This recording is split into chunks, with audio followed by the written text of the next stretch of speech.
Hello guys, তোমরা সবাই কেমন আছো? আশা করি তোমরা সবাই খুব ভালো আছো আর আমিও খুব ভালো আছি। এতদিন তোমাদের সামনে কোনো ভিডিও নিয়ে আসতে পারিনি, আসলে বাচ্চাকে নিয়ে খুবই ব্যস্ত ছিলাম। এখন মোটামুটি একটু সময় বার করে ভিডিও করতে বসলাম।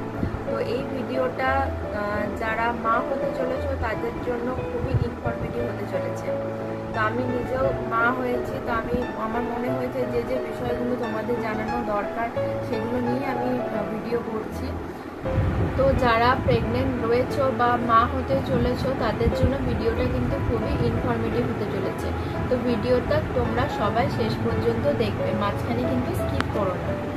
তো যারা প্রেগনেন্ট রয়েছো 8 মাস চলছে তাদের তো ডেলিভারির জন্য হসপিটাল যেতেই হবে। তো হসপিটাল তোমরা যখন যাবে তার জন্য তোমাদের কিছু ব্যাকপ্যাক কিন্তু করে রাখতে হবে। তো ব্যাকপ্যাক করার জন্য যে জিনিসগুলো তোমাদের আগে থেকে নিয়ে রাখতে হবে সেগুলোর জন্যই আমি এই ভিডিওটা করছি। তো আমি এই পার্টটাকে দুটো ভাগে ভাগ করেছি। প্রথমে তোমাদের মানে মায়েদের জন্য কি লাগবে আর বাচ্চার জন্য কি লাগবে।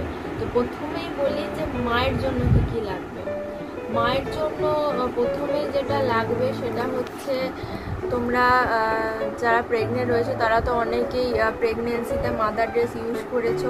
তো হসপিটাল যখন যাবে সেই ব্যাগে তোমরা অবশ্যই 3-4টে মাদার ড্রেস ভরে নেবে। আর যদি তোমরা নতুন মাদার ড্রেস নিতে চাও তাহলে অবশ্যই সেটাকে ভালো করে ডেটল জলে ধুয়ে শুকিয়ে তারপরে হাইজিন মেনটেন করেও নিয়ে যাবে। কারণ তুমি যখন বাচ্চাকে নেবে তখন বাচ্চারও একটা হাইজিনের মেনটেন করা দরকার আছে। তো তারপরে মায়ের জন্য তেল, সাবান, ময়শ্চারাইজার, ভেসলিন বা মা যে কোনো যদি ক্রিম ইউজ করে সেরকম ক্রিম, পেস্ট, ব্রাশ, তো এগুলো তোমাদের কিন্তু মনে করে এগুলো তো একদমই এসেনশিয়াল নিতেই হবে। তারপরে আয়ারা ওখানে যারা রয়েছে তাদের যে আয়ারা থাকবে তারা কিন্তু মাথা মানে চুল বেঁধে দেয়। তো সেজন্য তোমাদের বাড়ি থেকে গার্ডার, ক্লিপ এগুলো কিন্তু নিয়ে যেও। ওখান থেকে প্রোভাইড করবে, নাও করতে পারে, তো তোমরা বাড়ি থেকে নিয়ে যেও।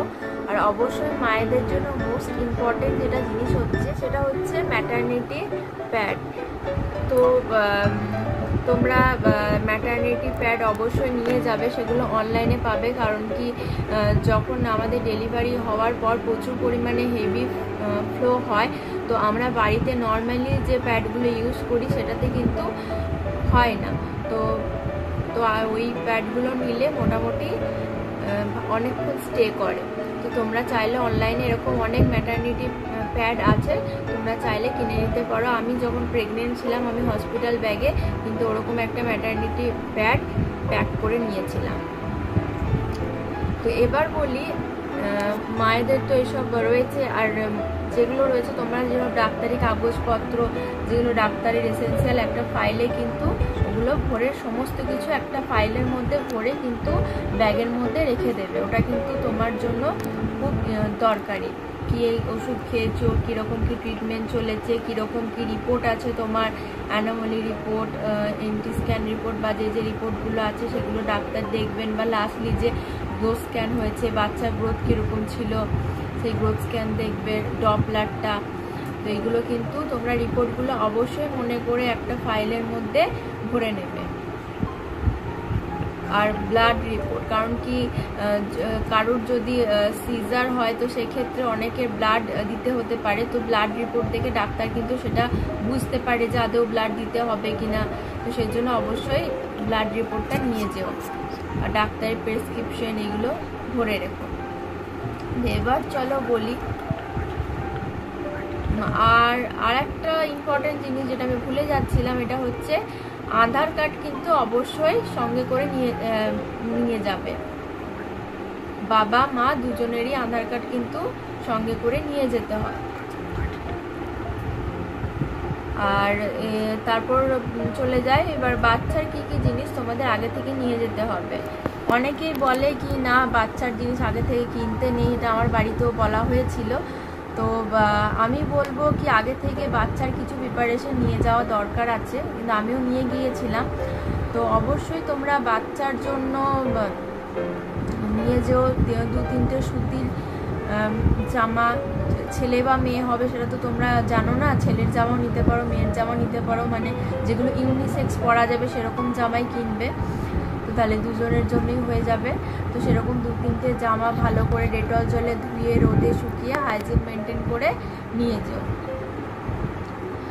তারপরে বাচ্চার যেগুলো লাগবে, বেবি ওয়াইপস, একটা ফ্লাক্স নিয়ে যেও, বাটি চামচ, যদি কারণ কি ব্রেস্ট মিল্ক তো ডেলিভারি হওয়ার পর সঙ্গে সঙ্গে আসে না, তার জন্য ওখান থেকে ডক্টর দুধের যে দুধের ফর্মুলা মিল্ক যেগুলো হয় সেগুলো লিখে দেয়, তো সেগুলো তোমাদের কিন্তু এই বাটি চামচে গুলে খাওয়াতে হয়, কারণ কি বোতলে প্রথম বাচ্চা শাক নাও করতে পারে। আর একটা ইলেকট্রিক কেটেল নিয়ে যাও, ওখানে হসপিটালে গরম জলের ব্যবস্থা থাকে, তাও মনে হয় যে নিজেদের সেফটির জন্য যদি তাড়াতাড়ি গরম জল করা যায় তাহলে ইলেকট্রিক কেটেলে তোমরা গরম জল করে নিতে পারবে। আর বাচ্চার জন্য যেটা ইম্পর্টেন্ট জিনিস সেটা হচ্ছে একটা টাওয়েল নিয়ে যাও, একটা না 2-3টে নিতে পারো, কোনো বাচ্চাকে যখন নিয়ে আসবে বা ওখানে টেক কেয়ার করবে আয়া, তখন 2-3টে টাওয়াল দরকার পড়বে। টাওয়ালগুলোকেও কিন্তু ভালো করে ধুয়ে শুকিয়ে তারপর নিয়ে যেও।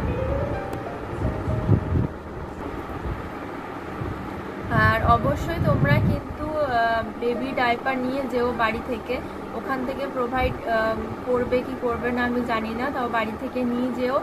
অত ছোট বাচ্চাকে তো ডাইপার যদি ডাক্তার বলে যে পড়াবে, বা অনেক সময় ওখানে আয়ারা যারা থাকে তারা কটনের কাপড় দিয়ে ওরা ন্যাপির মতন করে দেয়, তো অত ছোট বাচ্চাকে ন্যাপি পরাটাই মনে হয় সেফ, কারণ কি ওরা ডাইপার পরে থাকতে পারে না সব সময়। তো সেই জন্য তোমরা অবশ্যই 5-6টা সুতির কাপড়, একদম যেগুলো বাড়িতে পরা হয়ে গেছে, একদম নরম হয়ে গেছে পরে পরে, সেরকম 5-6টা কাপড় তোমরা কিন্তু ভালো করে ডেটল জলে ধুয়ে ভরে রেখে দেবে। অতগুলো কাপড় নাও লাগতে পারে, অনেক সময় ডেলিভারির জন্য মায়ের ক্ষেত্রে ওই কাপড় প্রয়োজন হয়, তো সেটা বাচ্চারও কাজে লাগবে মায়েরও কাজে লাগবে, তো বেশি করে নিয়ে যাওয়াটাই ভালো বলে আমার মনে হয়। তো অনেকগুলো কাপড় তোমরা কিন্তু যেগুলো বাড়িতে অনেকবার ইউজ করে ফেলেছো সেরকমই নিয়ে যেও।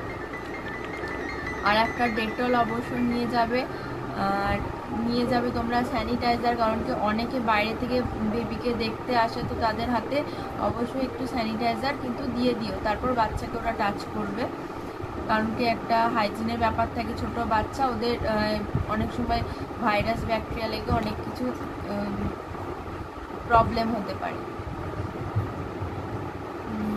তো এগুলোই তো এসেনশিয়াল আমি তোমাদের বললাম। আর একটা জিনিস যেটা তোমরা নিয়ে যাবে সেটা হচ্ছে রেক্সিন, কারণ কি বাচ্চা বেডে সবাই হিসু পটি করবে, তো রেক্সিনগুলো মুছে তোমরা আবার ওটাকে রিইউজ করতে পারবে, তো সেজন্য অবশ্যই 2টো রেক্সিন নিয়ে নিও তোমার বেবির জন্য। এই জিনিসগুলো অবশ্যই তোমরা কিন্তু আগে থেকে প্যাক করে রেখে দেবে, কারণ কখন তোমার ডেলিভারির পেন উঠবে তো তোমরা তো কেউই জানবে না, যার নর্মাল হবে সে তার তো হঠাৎ করে পেন উঠে গেলে নর্মাল হয়ে যাবে, বা যারা আগে থেকে প্রি প্ল্যান বা ডেট দেওয়া থাকে ডাক্তারের সেরকম অনুযায়ী তোমরা আগে থেকে প্রিপেয়ার হয়ে কিন্তু ওই ব্যাগটাকে প্যাক করে রেখে দেবে। তো চলো আজকের মতন বাই, আশা করি ভিডিওটা তোমাদের খুব ভালো লাগবে। দেখা হবে নেক্সট ভিডিওতে। ভিডিওটা যদি তোমাদের ভালো লাগে তাহলে অবশ্যই লাইক কমেন্ট শেয়ার করবে, সাবস্ক্রাইব করতে কিন্তু ভুলবে না। টাটা।